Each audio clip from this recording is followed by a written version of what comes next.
सनातन वैदिक विश्व हिंदू धर्म सत्य प्रात्यक्षिक पुनर्जीवन। मी काशी विश्वेश्वर सरस्वती महाराज कलकी दत्तात्रय मंदिर शिरूर गोंडदी पाचवाडी येथून दिनांक 8/8/1960 पासून प्रचार करीत आहे। आपण विश्वक्रांती नवे ज्ञान आपण ऐका, सर्वात सांगत जा। दररोज संध्याकाळी 8 ते 5 8:15 पर्यंत किंवा जास्त वेळ असते। अवश्य लाभ घेणे। ओम वक्रतुंड महाकाय कोटी सूर्य समप्रभ निर्विघ्नं कुरु मे देव सर्वकार्येषु सर्वदा।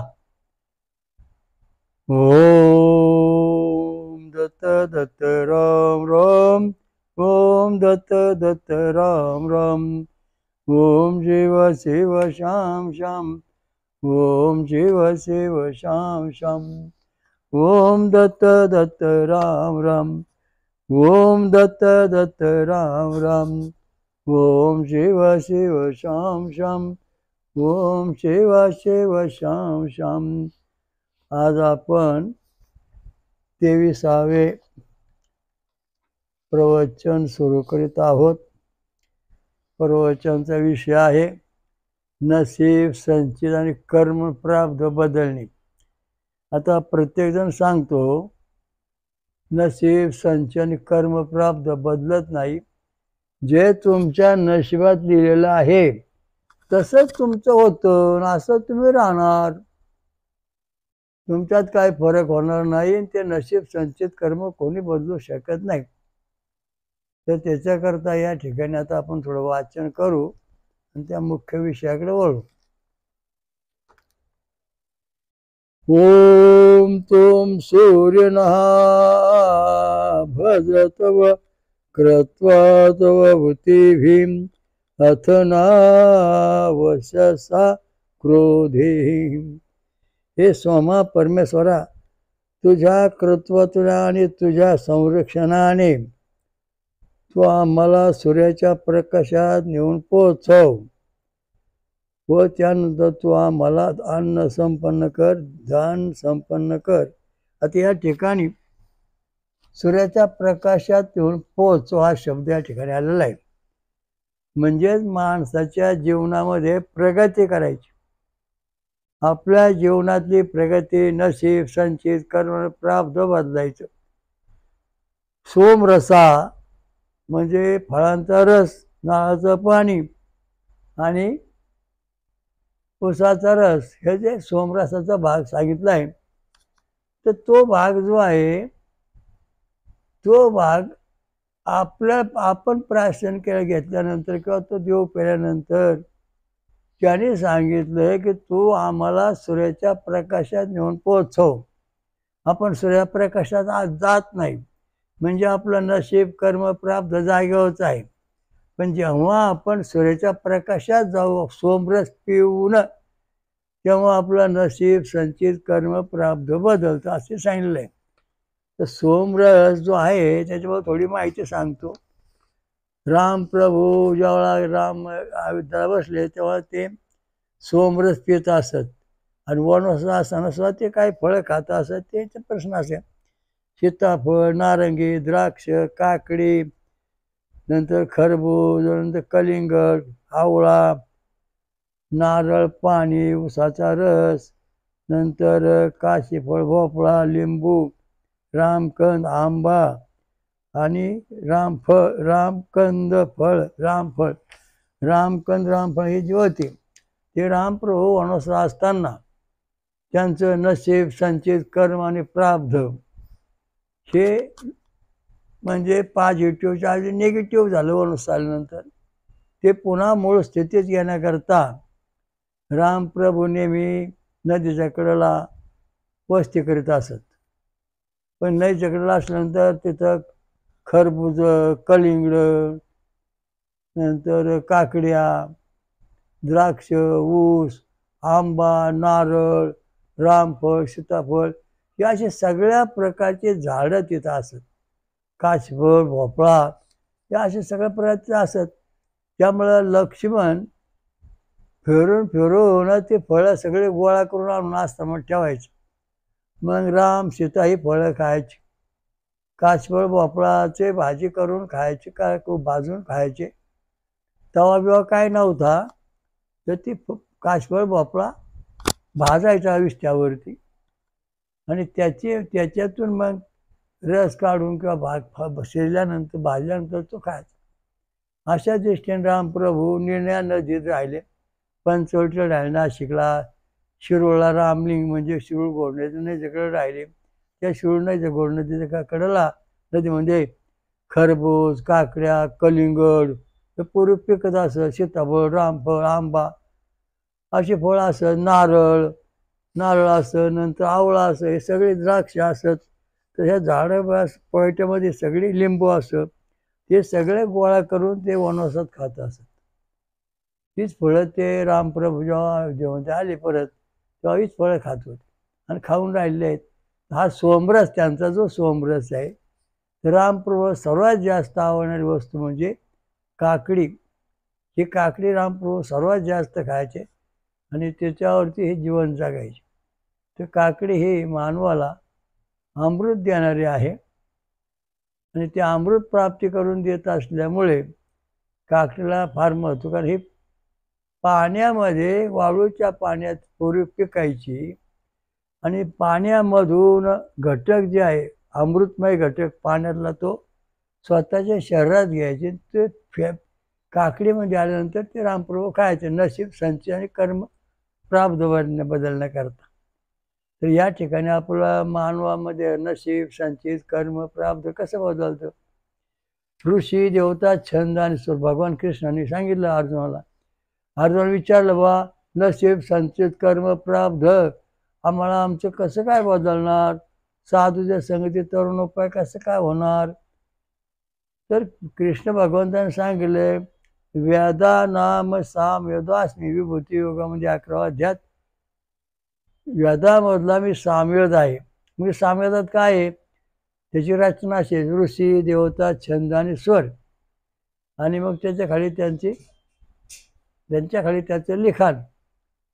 म्हणजे कसं?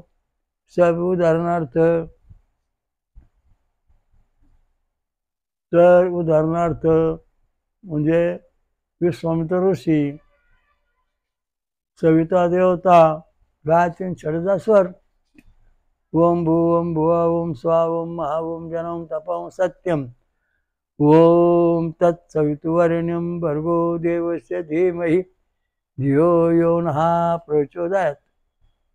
तर अशा दृष्टीने ही रचना सामवेदामध्ये आहे.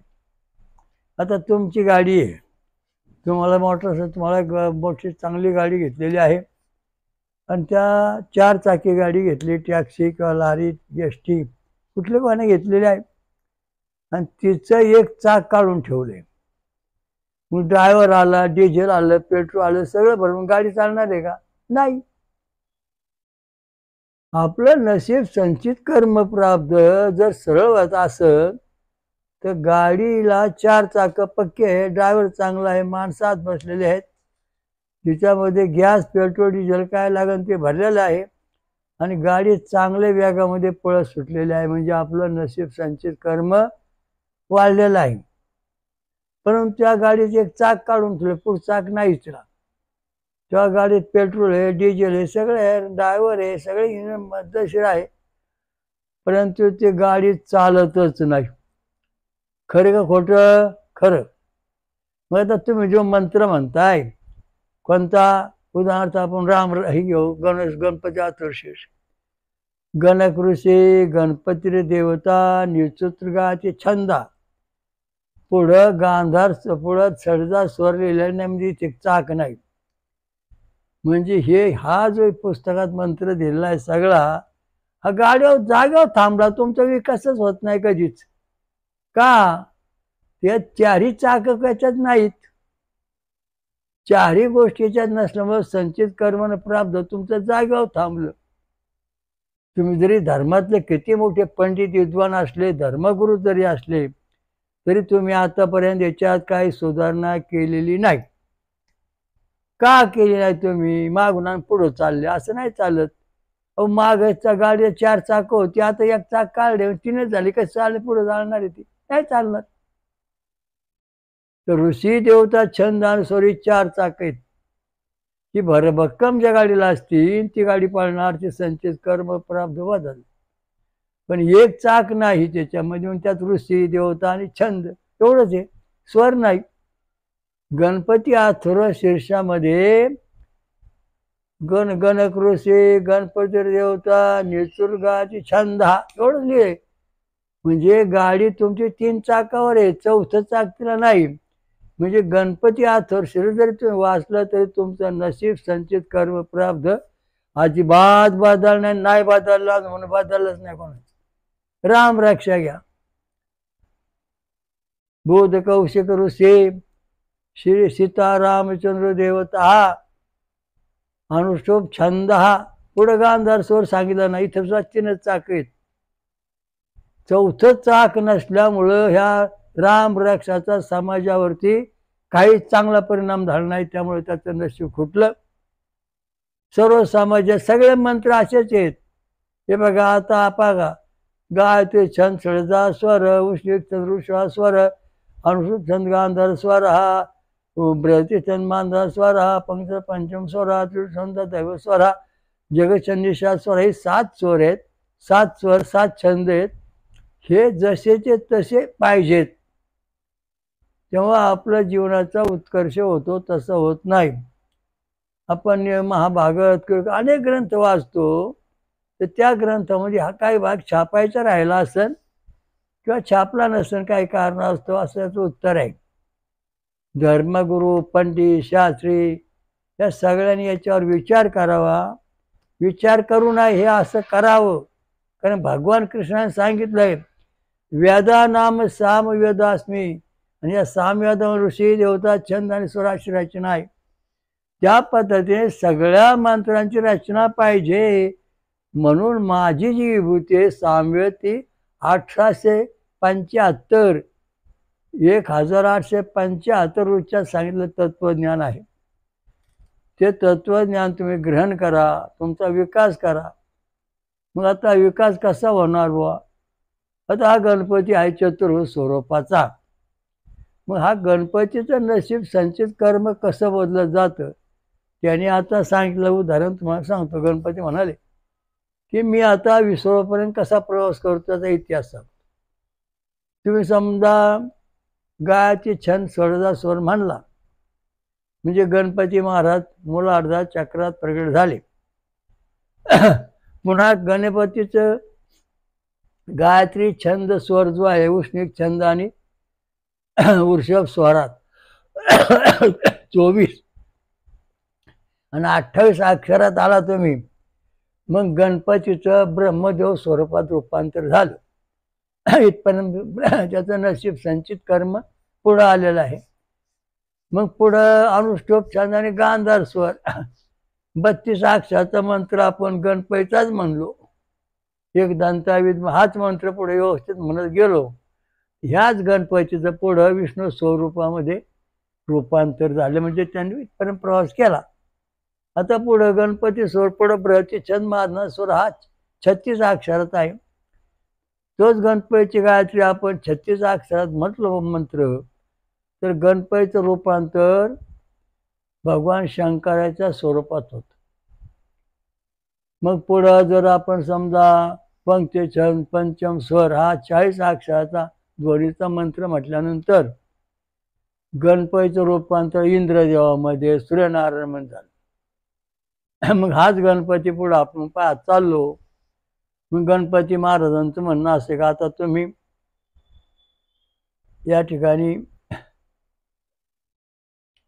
त्रिष्टोप छंदन दैव स्वर हा 48 अक्षराचा मंत्र म्हणला. समजा गणपतीची गायत्री 24 अक्षराची दोनदा म्हणलो. ओम एकदंता विद्महे वक्रतुंडाय धीमहि तन्नो दन्ती प्रचोदयात्. ओम एकदंता विद्महे वक्रतुंडाय धीमहि तन्नो जरा 28 अक्षर. म्हणजे या ठिकाणी गणपती महाराज आहेत, यांचं दत्त स्वरूपामध्ये स्वरूप प्रगट झालं. दत्त स्वरूपाचं नशीब, संचित, कर्म आणि प्रारब्ध असं बदलत आलं. मग पुढं जगती, छंद, निषाद, स्वर हे 72 अक्षर आहे. 72 अक्षर ध्वनी आहे. जगती छंद आहे, निषाद स्वर आहे. मग गणपती गायत्री आपण 24/2/834 ओम एकदंताय विद्महे वक्रतुंडाय धीमहि तन्नो दन्ति प्रचोदयात्. ओम एकदंताय विद्महे वक्रतुंडाय धीमहि तन्नो दन्ति प्रचोदयात्. ओम एकदंताय विद्महे वक्रतुंडाय धीमहि तन्नो दन्ति. असा मंत्र म्हटल्यानंतर गणपतीचं विराट स्वरूप प्राप्त झालं. ते कसं? ओम सहस्र शीर्षा सहस्राक्षा सहस्रपाद समूर्ताधिदशांगुलम. या पद्धतीने गणपतीचं नसीब, संचित, कर्म आणि प्रारब्ध बदललं. त्याप्रमाणे आपलं मानवाने सुद्धा जेव्हा आपण दैवी संपत्ती महामंत्र म्हणत जातो, ओम एकदंताय विद्महे वक्रतुंडाय धीमहि तन्नो दन्ति प्रचोदयात्. ओम लघु ओम शम शम शम म्हणजे आपण गणेश स्वरूपामध्ये आलो. ओम चतुर्मुखाय विद्महे हंसारूढाय धीमहि तन्नो ब्रह्मा प्रचोदयात्. ओम बम भम यम रम लम. मग आता या ठिकाणी आपण स्वतः ब्रह्मस्वरूपामध्ये आलो आहोत. ओम नारायणाय विद्महे वासुदेवाय धीमहि तन्नो विष्णू प्रचोदयात्. ओम रम ओम ढम ढम नम थम थम पम पम. या ठिकाणी आपण स्वतः आता विष्णू स्वरूपामध्ये आलो आहोत. ओम तत्पुरुषाय विद्महे महादेवाय धीमहि तन्नो रुद्रः प्रचोदयात्. ओम यम कम खम गम घम नम चम टम ठम. या ठिकाणी आपण आता प्रत्यक्ष भगवान शंकराच्या स्वरूपामध्ये आपली प्रगती झालेली आहे. पुढचा मंत्र जपलो. ओम ओम सहस्राक्षरा विद्महे इंद्रहस्ताय धीमहि तन्नो इंद्रः प्रचोदयात्. ओम आम ओम क्लाम क्लीम क्लीम क्लोम क्लीम क्लीम कहा. हा मंत्र म्हणजे आपण या ठिकाणी पंक्ती छंद पंचम स्वरात आलो. त्यामुळं आपलं संचित कर्म आता इंद्र स्वरूप झालेलं आहे. त्याचप्रमाणे आपण पुढं आलो, थोडं सरकलो. मग ते दिगंबरा विद्महे अवधूताय धीमहि तन्नो दत्तात् रामं क्षम. हा मंत्र दत्त महाराज आपण म्हटलं होतं आज्ञाचक्रामध्ये. हा मंत्र म्हणजे आपलं स्वरूप आता दत्त स्वरूपामध्ये आपण आलो आहोत. त्याचप्रमाणे आपण पुढं ओम सहस्र ओम सहस्रनाथरा विद्महे वज्राय धीमहि तन्नो इंद्रः प्रचोदयात्. हा मंत्र झाला. ओम स्वरूपाय विद्महे निरंजनाय धीमहि तन्नो विराटः प्रचोदयात्. हा मंत्र म्हणलो की आपण भगवान कृष्णांचे विराट स्वरूप दाखवलं. त्या अवस्थेमध्ये आपण या अवस्थेत आलो जगते निषाद स्वरामध्ये. याप्रमाणे आपलं नसीब, संचित, कर्म आणि प्रारब्ध बदलत. आणि हे कर्म प्रारब्ध बदललं की नाही हे आपण मशीनमध्ये आपण पाहू शकतो. समजा आपण ईशीची काढा तर आपण आता ह्या देवाच्या स्वरूपातून खरंच प्रवास करून वर आलो का खोटच प्रवास केला का उगाच आपण मंत्र म्हणलो. आपली साई बटणं जेव्हा पॉझिटिव्ह येतील तेव्हा आपण समजायचं 7वं बटन जे आहे जगती छंद निषाद स्वरचं त्या स्वरूपामध्ये म्हणजे आपण आता विश्वरूपामध्ये आलेलो आहोत. अशा दृष्टीने मानवाच्या प्रगती करण्याचे दैवी संपत्तीच्या पद्धतीने विचार करावा लागतो. 1 पायरी, 2 पायऱ्या, 3 पायऱ्या, 4 पायऱ्या, 5 पायऱ्या, 6 पायऱ्या, 7व्या पायऱ्या आलो का आपण विश्वरूप झालो. म्हणजे आपल्याला 7 पायऱ्या चढावं लागतात. आपण जर पहिल्याच पायरीवर बसलो तर त्या ठिकाणी आपण गणेश स्वरूप होऊनच राहणार. म्हणजे गायची छंद षडजा स्वरामध्ये गणेश स्वरूप प्राप्त होतं. उष्णिक छंद षडजा उष्णिक वृषभ स्वरामध्ये मानवाला ब्रह्मदेव स्वरूप प्राप्त होतं. अनुष्ठव छंद गांधार स्वरामध्ये मानवाला विष्णू स्वरूप प्राप्त होतं. ब्रती छंद मानधंता स्वरामध्ये मानवाचा शंकर शिव स्वरूपात होतो. आणि पंक्ती छंद पंचम स्वरामध्ये मानव इंद्र स्वरूप होतो. नंतर त्रिष्ठोप दैव स्वरामध्ये मंत्र जपल्यास मानव दत्त स्वरूपामध्ये येतो. आणि जगती छंद निषाद स्वरूपात आल्यानंतर तो विश्वरूप स्वरूपामध्ये म्हणजे पूर्णत्वाला पोचतो. आणि इथं त्याला ब्रह्मज्ञानाची प्राप्ती होते. तेव्हा नसीब, संचित, कर्म आणि प्रारब्ध हे अशा पद्धतीने बदलते. तेव्हा आपल्याला अभ्यास करताना आता तुमचा रक्तगट ए बी आहे तर गणपतीचा या पद्धतीने विकास करायचा. तुमचा रक्तगट ओ आहे तर या पद्धतीने याचा विकास करायचा. तुमचा रक्तगट ए आहे तर शिव पद्धतीने याचा विकास करायचा. तुमचा रक्तगट बी आहे तर सूर्यनारायण पद्धतीने असा विकास करायचा. सर शेवटला विश्वरूपापर्यंत जेव्हा तुम्ही येता तेव्हा तुमचं नसीब, संचित, कर्म आणि प्रारब्ध बदलत. आता प्रारब्ध बदलत म्हणजे हा काय बदलायचं. पण याच्याकरता तुम्ही वरण भात खात बसला मग का वाकडे तिकडे खात होणार नाही विकास तुमचा कधीच. कारण सोमरस आपल्याला सूर्यप्रकाशापर्यंत नेणार आहे, म्हणजे परमेश्वरापर्यंत नेणार आहे. तेव्हा सोमरस पेल्यानंतर फळांचा रस, नारळाचं पाणी, उसाचा रस हे पेल्यानंतर आपण आपला पूर्ण विकास होईल. तसा विकास होणार नाही. उद्या तुम्ही मंत्र म्हणत बसला जवारी भात बागदी भाव खाऊ तर तुम्ही पित्र स्वरूपामध्ये राहणार आहात. हा मंगळ खाऊन हाच मंत्र म्हणल्यानंतर तुम्ही पिशाच्या स्वरूपात राहणार, तुमचा विकास होणार नाही. पितृ स्वरूपात तुम्ही अशाच अवस्थेत तुमचा विकास होणार नाही. पण जेव्हा शाकाहारी असून तुम्ही सोमरस पितान तेव्हा तुमचा विकास असा विश्वरूपापर्यंत होईल. तसं होणार नाही. कारण रामप्रभू वनवासात असताना सीताफळ, नारंगी, द्राक्ष, काकडी, खरबूज, कलिंगड, आवळा, नारळ पाणी, उसाचा रस, काशफळ, भोपळा, लिंबू, रामकंद, आंबा आणि रामकंद आणि आंबा खात असत.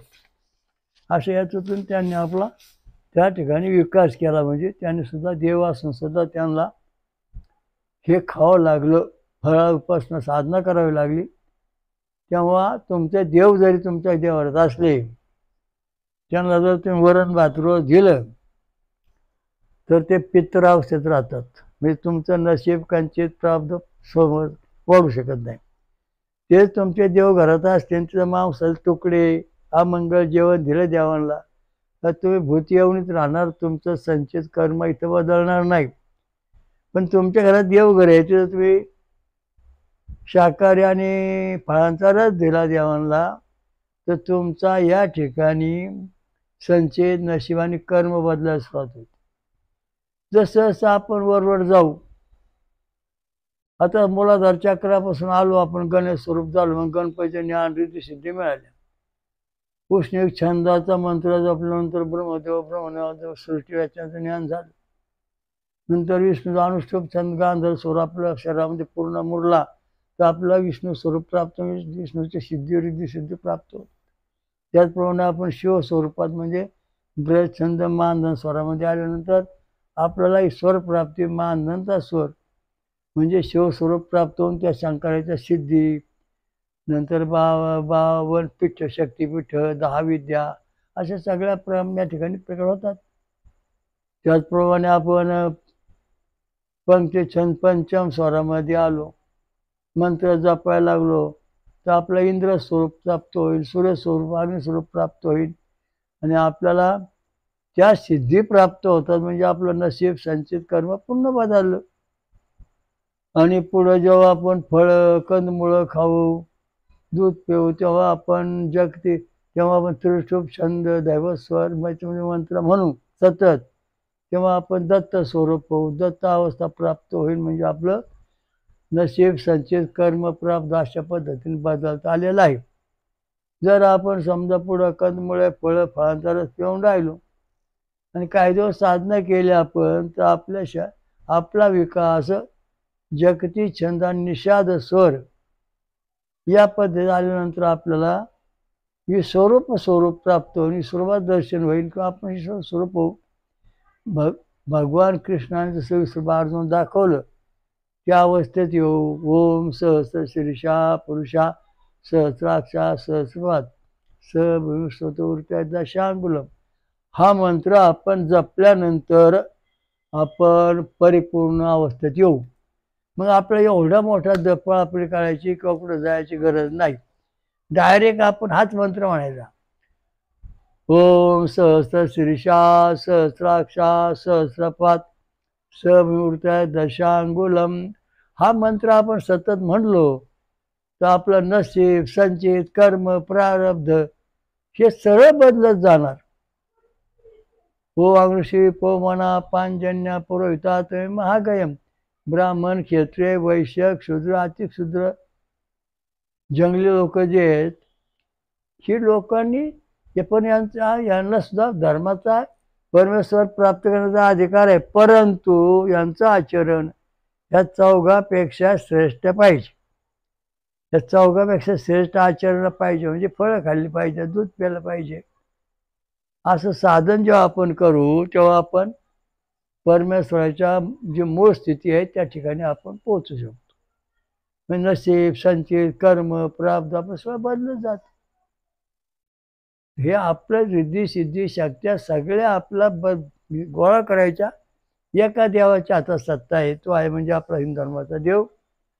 ओम सहस्र शीर्षा पुरुषः सहस्राक्षा सहस्रपात स भूमी विश्व तो वृत्तदशांगुलम.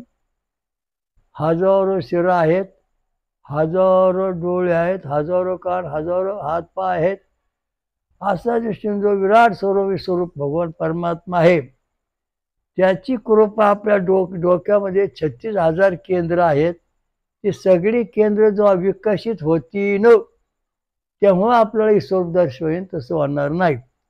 आणि हे होण्याकरता तुम्हाला सोमरस, फळांचा रस, नारळाचा पण उसाचा रस, हे सोमरस प्राशनमत म्हणून केलं पाहिजे.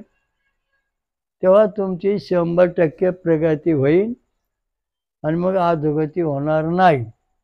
तर आपलं नशीब, संचय आणि कर्म कसं बदलायचं?